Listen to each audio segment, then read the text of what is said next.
जो प्रेम के नाम पर आजकल तमाशे चल रहे हैं, खेल चल रहे हैं ना, उन युवाओं को सुनना चाहिए। सच्चा प्रेम तो इसे कहते हैं। कभी कभी हम जब अखबारों में न्यूज पढ़ते हैं और मेरी जवान बहनों की या भाइयों की ऐसी खबर पढ़ते हैं कि माँ बाप को छोड़ करके चले गए, और कभी कभी तो ऐसा होता है कि कोर्ट में एक बच्ची जो है, बहन जो है, वो माँ बाप को पहचानने से इनकार कर देती है कि मैं पहचानती नहीं, हु आर यू, आप हो। लेकिन थोड़े दिनों के बाद में ही उस बहन के शरीर के टुकड़े किए सूटकेस में मिलते हैं। देखा ना बड़ा, जो बहन माँ बाप को धोखा देकर के चली गई थी प्रेम के नाम पर, उसी बहन के शरीर को काट काट करके जंगलों में फेंका हुआ मिलता है। और ये कितने टाइम से हो रहा है, क्यों और कैसे हो रहा है? क्योंकि हमारे इस मानवीय मस्तिष्क ने जो सोचने की क्षमता थी, समझने की क्षमता थी, उसको खोई, और हम समझ ही नहीं पाए कि हम क्या करें। अरे वो प्रेम क्या है, आप समझ ही नहीं पाए। प्रेम यहाँ से सीखना चाहिए। हमारे यहाँ पर भजन की एक एक कड़ी में जीवन में प्रेम कैसे करना चाहिए सिखाया जाता है। प्रेम का मतलब परमात्मा होता है। हमारे यहाँ एक एक भजन और साखियों में बताया जाता है कि जीवन कैसे जीना चाहिए। आर्ट ऑफ लिविंग अब कोई संस्थाएं बनी, ठीक है। लोग आज जीवन जीने की कला सीखने के लिए बड़ी बड़े संस्थानों में जाकर के लाखों रुपए 7 दिनों के खर्च करके और मन की शांति पाने के लिए और जीवन जीने का सूत्र सीखने के लिए आ जाते हैं। लेकिन अगर कोई सच्चे मन से, खुले माइंड से और खुले कानों से इस जागरण को सुन ले तो उसको जीवन जीने की कला आ जाती है। अच्छे ढंग से समझता है वो जीवन कैसे जीना चाहिए। अभी तो केवल मेरे बहनों और भाइयों सुनो, अभी तो केवल जीवन को ढो रहे हैं, जीवन नहीं कोंपले कहां निकालते। कभी कभी आपने घर में देखा ना कि कोई पेड़ ऐसा होता है कि उसमें पानी देते जाओ लेकिन वो ग्रोथ करता ही नहीं, सेम स्थिति पर खड़ा रहता है। लेकिन कई बार ऐसा हो जाता है कि जब हम पेड़ में पानी देते हैं तो पेड़ नई नई कोंपलें निकालता है, नए नए पत्ते निकालता है, नए फल देता है। ऐसे ही ये जीवन है ना, इस जीवन में भी हर रोज नई कोंपलें निकले, नया फल लगे, आनंद बढ़े। समझिए कि प्रेम कहां करना चाहिए, हम समझे ही नहीं। प्रेम क्या होता है? सच में प्रेम जो होता है ना, वो तो माँ के चरणों में होता है। प्रेम तो पिता के चरणों में होता है। और फिर भी दुनिया में प्रेम करना हो तो बोले उस चंदन जैसे व्यक्ति से करना जो बहुत शीतल हो और स्वयं कटकर भी तुम्हारे जीवन को आबाद कर देता हो। जंगल में 2 बांस घर्षण हुआ और जब जंगल में आग लग गई, सारी वनस्पति जगने लगी। तो चंदन का और हंस का प्रेम कैसा है देखना। उस चंदन के पेड़ पर बैठे हुए हंस के नजदीक जब आग आने लगी, वो चंदन का पौधा बोला, रे हंसराज तुम्हें नींद आ गई है क्या? आग आ रही है और तुम जल जाओगे, उड़ जाओ। हंस, वो हंसराज हंसते हुए बोलता है कि आप भी तो जल रहे हो, मैं अकेला थोड़ी जल रहा हूं, तुम भी जलोगे। तब चंदन के पौधे ने रिप्लाई दिया कि मैं तो जड़ा बिना पाखड़ा और मारी जड़ों है पतोड़ो रवाई। तो बिना पंख के जलते हैं, हमारे पास में पंख नहीं, और हमारी जड़ें पताल में, हम उड़ नहीं सकते।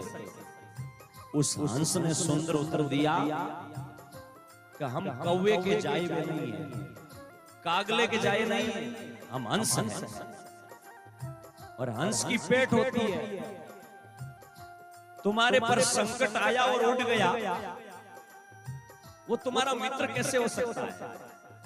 जब तुम्हारी जेब में रुपया था, जब तुम्हारे चढ़ने के लिए गाड़ी थी, कोठी कार बंगला था, तब तक तुम्हारे साथ में चलने वाले कितने साथी थे। और जिस दिन तुम्हारे पास में रुपया नहीं रहा और फोन किया तो तुम्हें पहचानने से इनकार कर दिया, वो तुम्हारा मित्र है? क्या मित्र वो तुम्हारा? आराम के क्या क्या साथी थे, जब वक्त पड़ा तब कोई नहीं। यहाँ मतलब के हैं लोग सभी, दुनिया में किसी का कोई नहीं।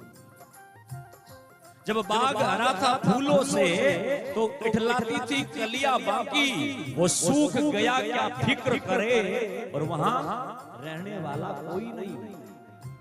जब टिकट मिला है जाने का, तब डेरा किया शमशानों में, वहां जलाने वाले लाखों थे पर जलने वाला कोई नहीं।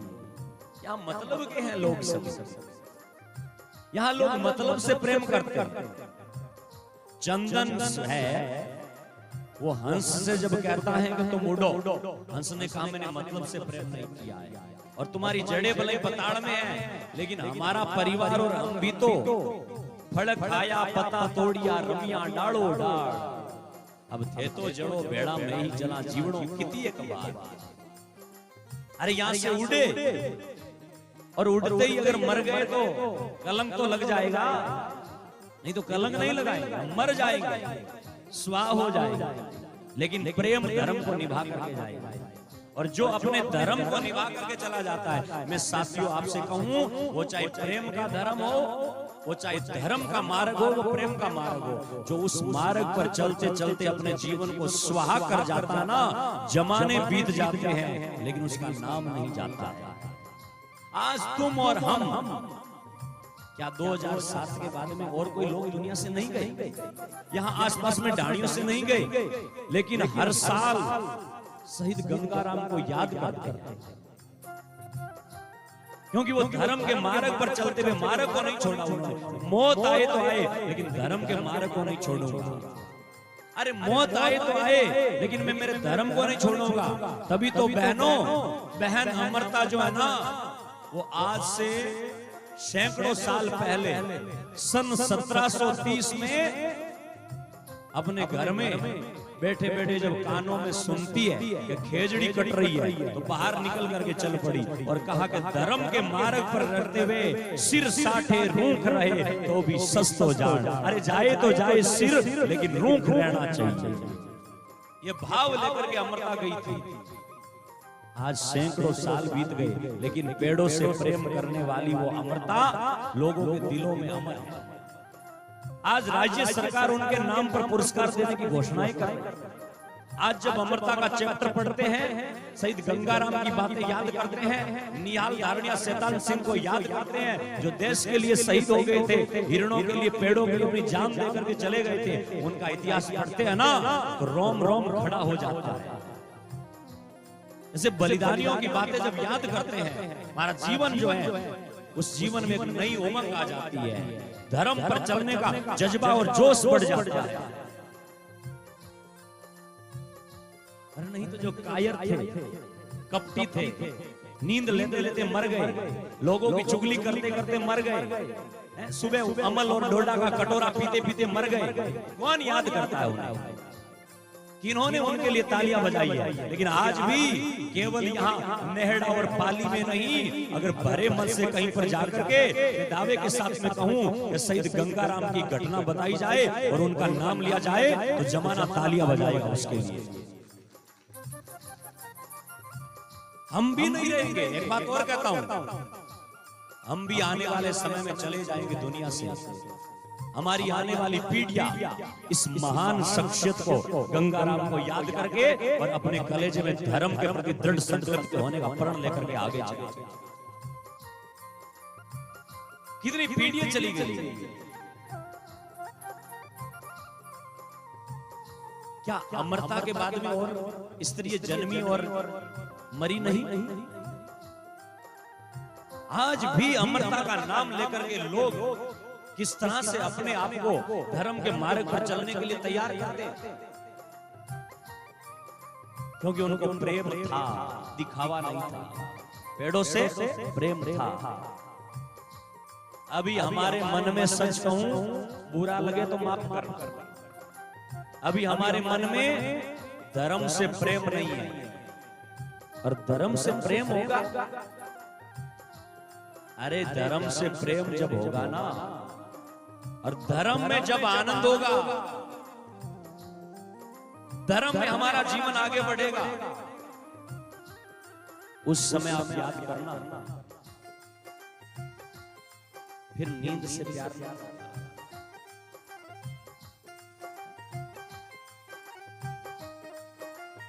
जिसको धर्म से प्रेम हो जाता है वो मेरा भाई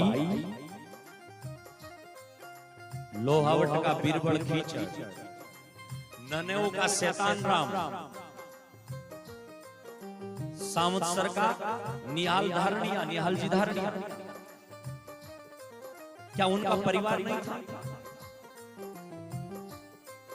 लेकिन उन्होंने परिवार से भी बड़ा धर्म को सोचा। गंगाराम जी का भी पूरा परिवार था, माँ थी घर में, पिता थे, भाई थे, पत्नी थी, बच्चे थे, लेकिन फिर भी कहा अगर धर्म चला जाए और परिवार रहे तो क्या रहा? याद करो उस नागौर के बूचो जी अचरा, जो बूचो जी अचरा विवाह करके और अपनी पत्नी को घर ला रहे थे।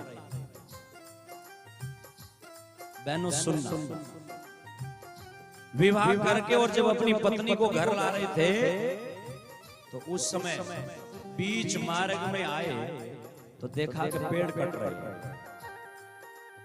बूचो जी अचरा ने कहा मेरे तो जाम्भोजी ने कहा है,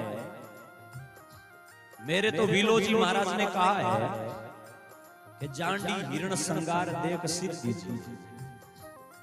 जहां हिरण और खेजड़ी काटा जा रहा है वहां देख करके सिर दे दो।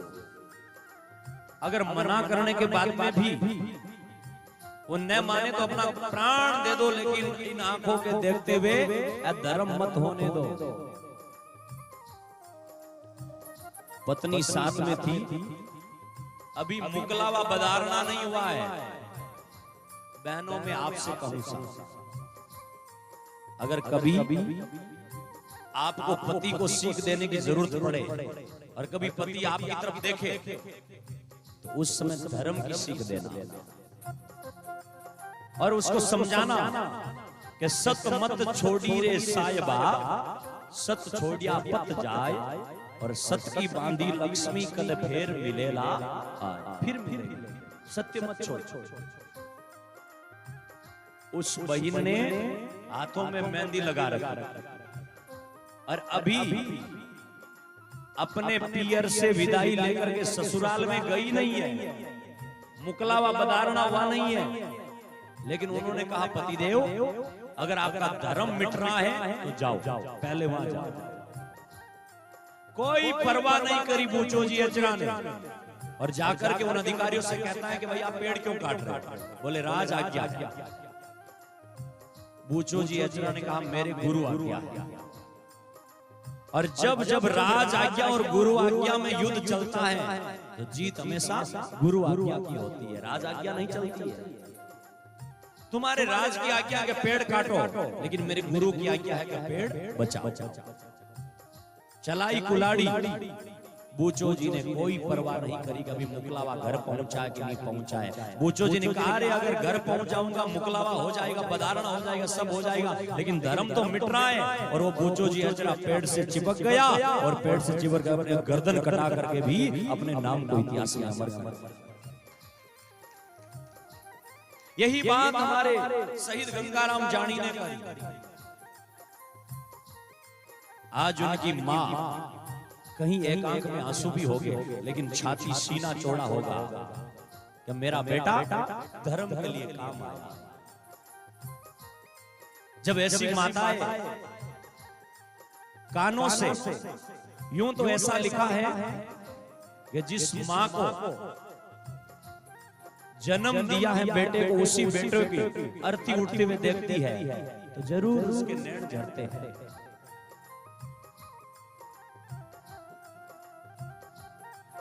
जिस भाइयों ने कांधे पर उनको खिलाया, साथ में खेले हैं, वो भाई अगर उनका जीवन चला जाए तो जरूर नैनों में आंसू आते हैं।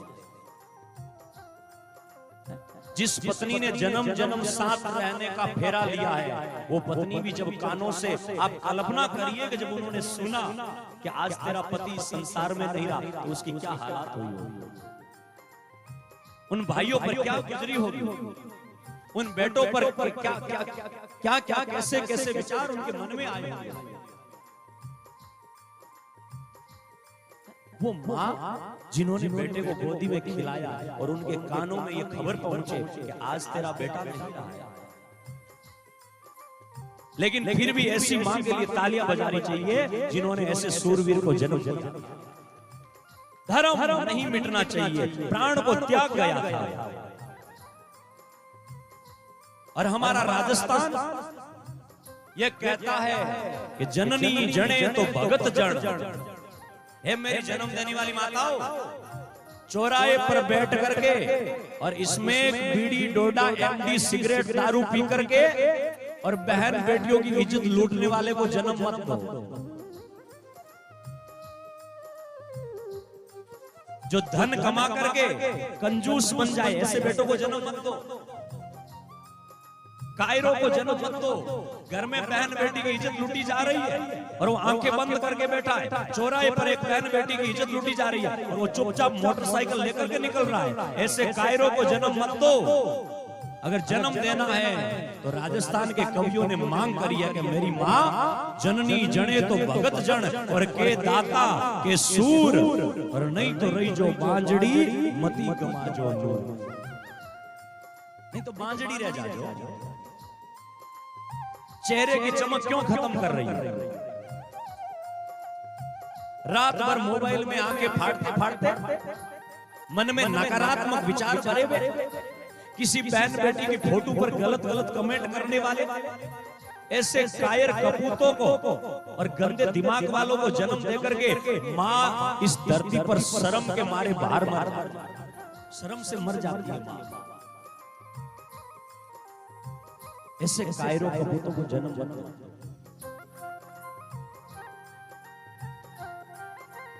धर्म वीरों को जन्म दो।